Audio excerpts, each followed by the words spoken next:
আপনি মনে করছেন আমরা সাধারণ মানুষ, আমরা দৌড় দেই, আর প্রেসিডেন্ট প্রধানমন্ত্রী ওনারা বুঝি খাটে শুয়ে থাকে? কথা বুঝে নাই বোধহয়।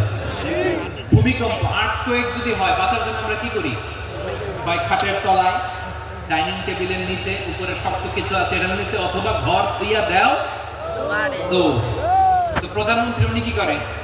প্রেসিডেন্ট উনি কি করে? হ্যাঁ, উনি খাটের মধ্যে যে শুয়ে থাকে নাকি? উনিও দৌড়, সাধারণ মানুষও দৌড়, প্রধানমন্ত্রীও দৌড়, বাড়িওয়ালাও দৌড়, ভাড়াটিয়াও দৌড়, সবাই দৌড়। নাকি ভাড়াটিয়ারা বাড়ি থুইয়া দৌড়, বাড়িওয়ালারা বেরোয় না? এরকম? তাহলে যে কোনো মুহূর্তে ভূমিকম্প দিয়ে নাস্তানাবুদ করতে পারে কে? আমার প্রিয় ভাইরা, আমরা নিরাপদ নই, আমরা তার দয়ায় বেঁচে আছি। কার দয়ায়? এজন্য আল্লাহ বললেন, গোলাম, যে কোনো মুহূর্তে বিপদ দিয়ে তোমাদেরকে নাস্তানাবুদ করতে পারি। বিশ্বাসী বলে যদি নিজেকে দাবি করো, সব সময় ডাকতে হবে একজন সত্তাকে। বলেন তিনি কে? এই কথা ক্লিয়ার?